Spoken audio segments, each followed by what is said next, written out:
Good evening students and welcome to job destination. বলো আজকে কি ক্লাস করবে তোমরা, বলো কি নিয়ে ডাউট? স্যার ওইদিকে সেই ষড়যন্ত্র মামলাগুলো স্যার অর্ধেকটা হয়েছিল, বাবা দুটো মামলাগুলো কমপ্লিট। আমি আমাকে ইদ্রিস বলেছে আমি তোমাদেরকে সোমবার দিন এই সপ্তাহে, আমার এখনো প্রবলেম চলছে ল্যাপটপটার। আমার যে ছেলেটি কাজ করে ওর সমস্যা আছে, ল্যাপটপটা ওর যাবে সোমবার দিন পাবে। আমি সোমবার দিন ডেফিনেটলি ইদ্রিসকে বলতে হবে না, আমি সব কটা মেটেরিয়াল পাঠিয়ে দেবো। না না, আপনি ওটা লেখা ছিলেন না, সেই জন্যই হ্যাঁ হাফ বলো, লিখেছিলেন। কি লেখাচ্ছিলাম বলো, লেখাচ্ছিলেন ক্লাস ক্লাস বলো। ওই ষড়যন্ত্র মামলাগুলো মামলাগুলো লেখা বলছিলেন। ছিলেন। মামলাগুলো বলছিলাম তাই তো। লাস্ট হ্যাঁ কতটা স্যার, কোন মামলাটা বলা হয়েছে এটা বলো একটু।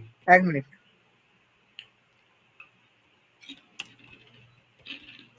নাসিক ষড়যন্ত্র মামলা। হুম হুম। নাসিক ষড়যন্ত্র মামলা। নাসিকটা বলেছিলাম তাই তো, মহারাষ্ট্রের হ্যাঁ নাসিকটা। হুম, বেশ। হ্যাঁ, দিল্লি ষড়যন্ত্র মামলার পর নাসিক ষড়যন্ত্র মামলা। নাসিক ষড়যন্ত্র মামলা বলা হয়েছে। দিল্লি লাহোর কনস্পিরেসি কেসটা কি বলা হয়েছিল?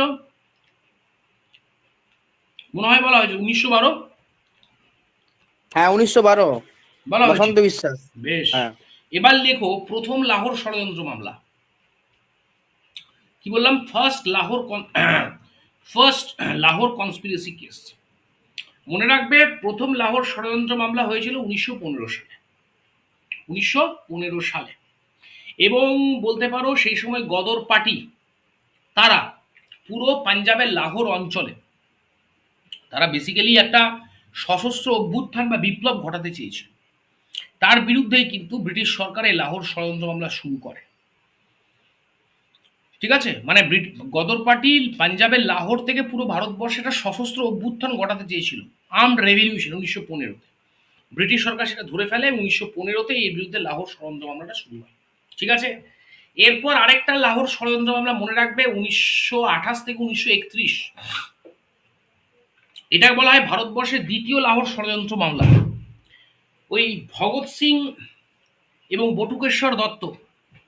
আচ্ছা তার আগে বলি লালা লাজপত রায়। লালা লাজপত রায় 1928-এর বলতে পারো যে 30শে অক্টোবর আমাদের পাঞ্জাবের লাহোরে যে সাইমন কমিশন বিরোধী যে আন্দোলনটা চলছিল, তিনি সে আন্দোলনের নেতৃত্ব দিচ্ছিলেন বা সামনে থেকে নেতৃত্ব দিচ্ছিলেন।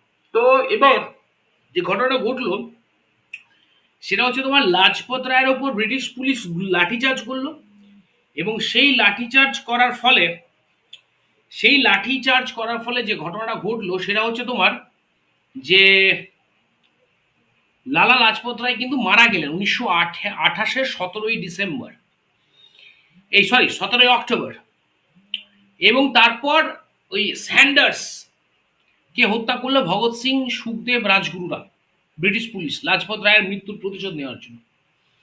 তারপর আমরা দেখলাম ব্রিটিশ পুলিশ ওই তোমার 1928 সাল নাগাদ এই ভগৎ সিংদের খোঁজ করার উদ্দেশ্যে ব্রিটিশ পুলিশ একটা মামলা দায়ের করলো, যেটা বলে লাহোর ষড়যন্ত্র মামলা, দ্বিতীয় লাহোর ষড়যন্ত্র মামলা। এবং মনে রাখতে হবে যে দ্বিতীয় লাহোর ষড়যন্ত্র মামলা বেসিক্যালি ভারতবর্ষে আহ, তোমার হচ্ছে যে শুরু হয়েছিল, ভারতবর্ষে শুরু হয়েছিল তোমার হচ্ছে যে আহ, যে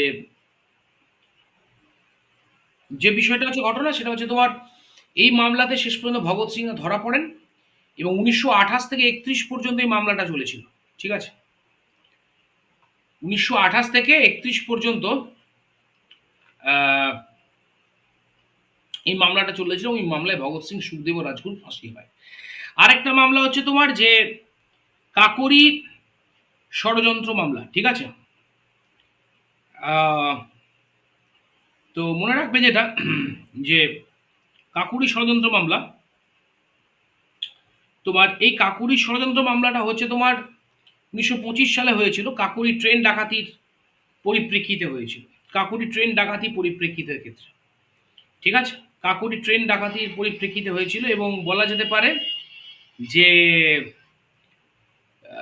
রামপ্রসাদ বিসমিলের নেতৃত্বে হিন্দুস্তান রিপাবলিকান অ্যাসোসিয়েশনের সদস্যরা কাকুরি ট্রেন ডাকাতি করে 1925 সালে ইংরেজরা এটার বিরুদ্ধে যে মামলাটা দায়ের করে সেটা হচ্ছে কাকুরি ট্রেন ডাকাতি মামলায়, যে মামলায় রামপ্রসাদ বিসমিল, আসফাকুল্লাহ, ঠিক আছে, সহ হিন্দুস্তান রিপাবলিকান অ্যাসোসিয়েশনের সদস্যদের কিন্তু মৃত্যু হয়, মানে ফাঁসি ফাঁসি ফাঁসি দেওয়া হয়। এই হচ্ছে মোটামুটি এই হচ্ছে মোটামুটি ব্রিটিশ আমলের। কি কারণে ট্রেন ডাকাতি হয়েছিল? হ্যাঁ বলো।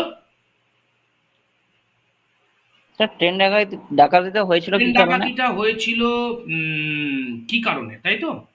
তোমাদেরকে বলে রাখি, ট্রেন ডাকাতিটা হয়েছিল তোমার হচ্ছে হিন্দুস্তান রিপাবলিকান অ্যাসোসিয়েশন বলে যে দলটা গড়ে উঠেছিল, বিপ্লবী দলটা, তারা সেই সময় বিপ্লব করবার জন্য, বিপ্লব পরিচালনা করবার জন্য তাদের অর্থের প্রয়োজন ছিল।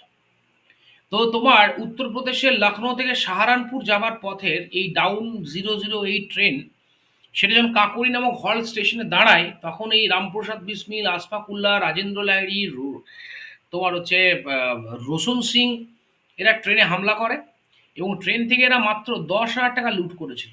কিন্তু কোনো প্যাসেঞ্জারের কাউকে তারা হত্যা করেনি, শুধুমাত্র একজন প্যাসেঞ্জার বাধা দিতে গিয়েছিলেন, তখন তাকে তিনি একমাত্র মারা যান। এবং এই 10,000 টাকা শুধুমাত্র ব্রিটিশ বিরোধী বিপ্লবী আন্দোলনে পরিচালনা খরচ করা হবে বলেই তারা এটা করেছিলেন। Is the fact. ঠিক আছে? অ্যান্ড অ্যান্ড এটা হচ্ছে ঘটনা। ঠিক আছে?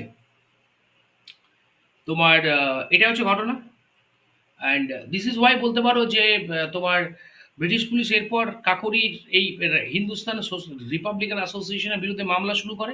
এটা বলে কাকোরি কনস্পিরেসি কেস, যে কনস্পিরেসি কেসে আমরা বলতে পারি রামপ্রসাদ বিসমিলদেরকে গ্রেপ্তার করা হয়, হিন্দুস্তান এবং আশফাক উল্লাহ খান, রামপ্রসাদ বিসমিল, রাজেন্দ্র লাহিড়ী, রোশন সিংদের ফাঁসি হয়। জয়ন্ত। হ্যাঁ স্যার।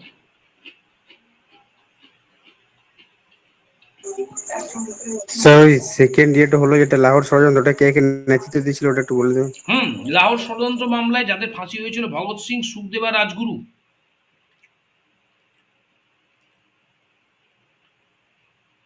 স্যার রামপ্রসাদ বিসমিলকে কখন ফাঁসি দেওয়া হয়েছিল? ওই কাকুরি ষড়যন্ত্র মামলায়। সব 25 সালে, 1925 সালে। হুম হুম হুম হুম হুম।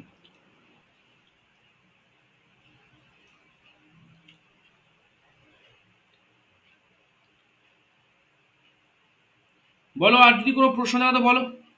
হ্যাঁ, তোমাদের তো মোটামুটি এটা তো প্রায় শেষই হয়ে গেছে। মডার্ন ইন্ডিয়া খুব সামান্য একটু অংশ বাকি আছে।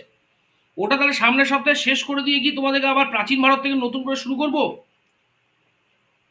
হ্যাঁ স্যার, ওটাই ভালো হবে। কি বলছো সবাই? হ্যাঁ স্যার। হ্যাঁ স্যার।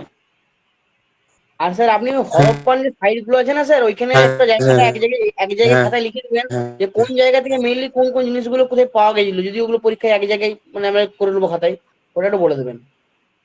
ঠিক আছে, বলে দেবো, বলে দেবো। কিন্তু আমি বলতে চাইছি, তাহলে আমি একটা কাজ করছি, সামনের সপ্তাহে না তোমাদের একটা ক্লাস করাচ্ছি। সামনের সপ্তাহে একটা ক্লাস করাচ্ছি এবং সেখানে আমি মডার্ন ইন্ডিয়া যেটুকু জায়গা আছে, ঠিক আছে, যেটুকু জায়গা আছে সেই জায়গাটুকু আমি কমপ্লিট করে দিচ্ছি। করে দেওয়ার পর তারপর আমি পুরোটাই আবার প্রথম থেকে শুরু করব। সেখানে মেটেরিয়ালগুলো দেবো, সেক্ষেত্রে বলবে কি করতে হবে না করতে হবে। ঠিক আছে?